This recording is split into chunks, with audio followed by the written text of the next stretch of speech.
got another Kirk Fletcher signature lick today, and I've seen him playing this a lot. This is, you know, heavily influenced by bbking, bit of Albert King in there, and obviously Chris Kane, which is probably one of Kirk's biggest influences.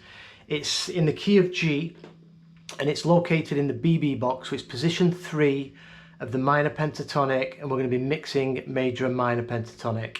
I'll play through the lick and then we'll break it down in detail.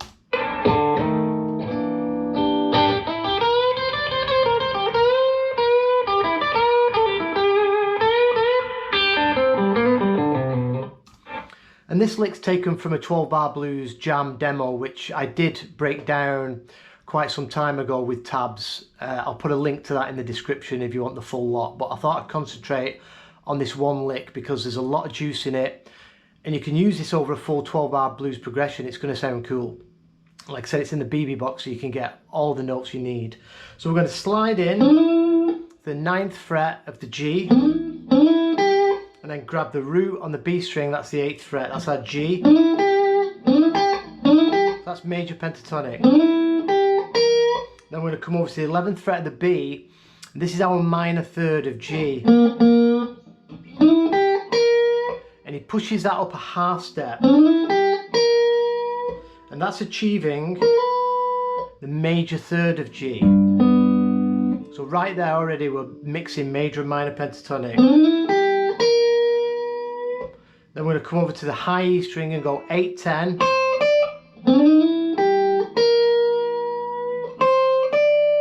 And then 8 to 9, hammer on pull off.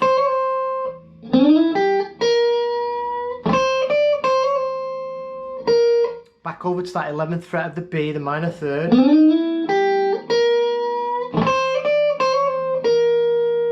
Then we're going to do 8th fret high E, 8th fret B.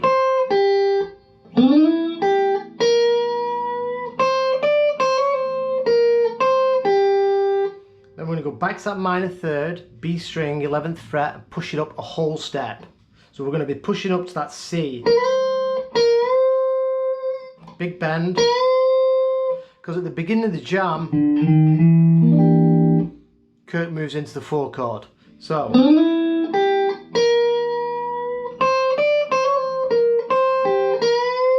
we're going to push up to that C, then come back down and push a half step into the major third again. So it's a whole step, back down, half step.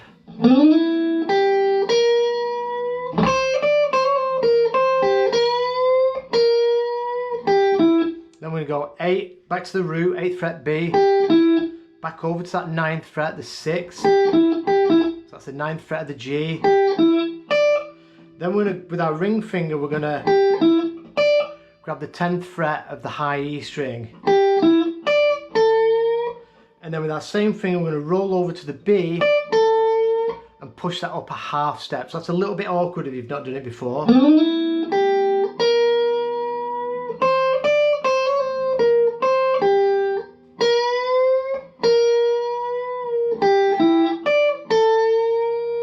By pushing that 10th fret up into the 11th, so this is major pentatonic, we're pushing that up a half step, which is taking us back into that minor third.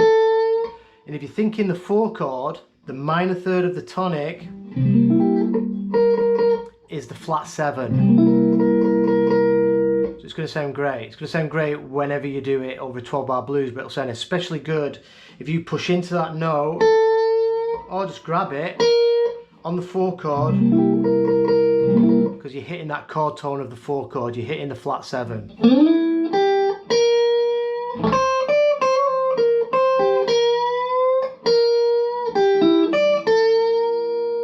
So when we've done that bend, we're going to go hammer on pull off, 8 to 10, back to 8. So very BB King. 9th fret of the G, that's 6 again. Back to the root. And then we're pushing up again that 10th fret of the B twice into that minor third, or flat 7 of the 4 chord.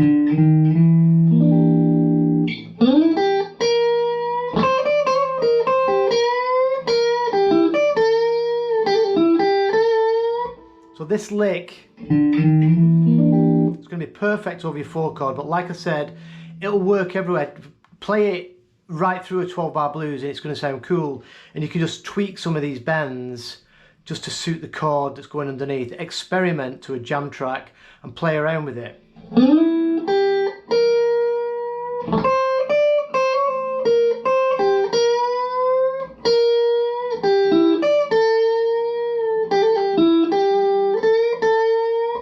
And then at the end of the lick, Kirk just comes back over into box 1. I think he highlights that major third. Like I said, I've got the tabs for this full jam. I'll put a link in the description. Let's play it through one more time and I'll go over it a couple more times.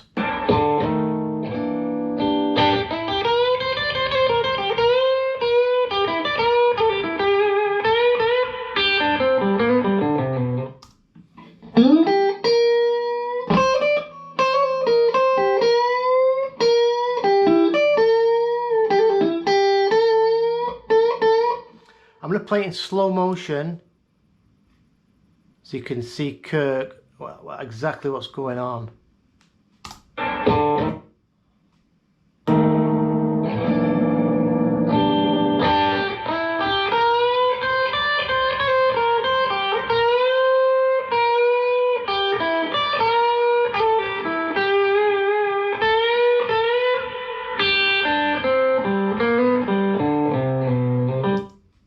So when you're first looking at these licks, when you learn them, it's pretty difficult to, see if they're doing a half step bend or a whole step bend.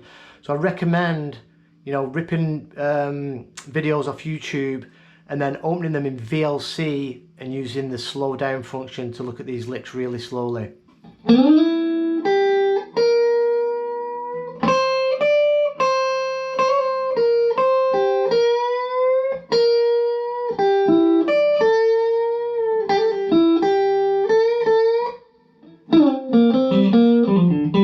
You can add in that last lick I did a couple of days ago.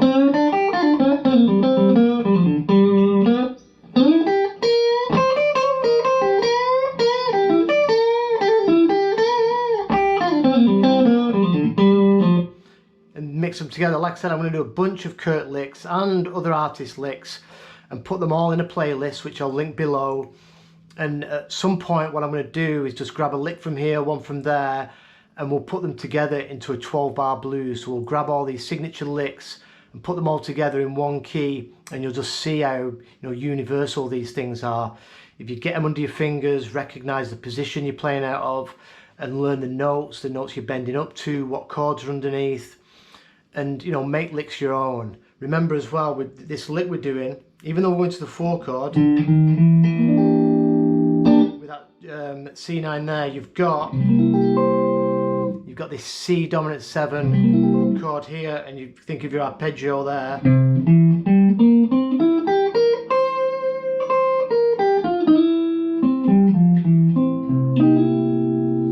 the BB box, all them notes coming right out of that chord. When we go to this root on the 8th fret of the BB box, if you're thinking the 4 chord, it's the 5. So it's the major third and the 5 of the 4 chord. So all the notes you need for 12 bar blues are right there in the BB box.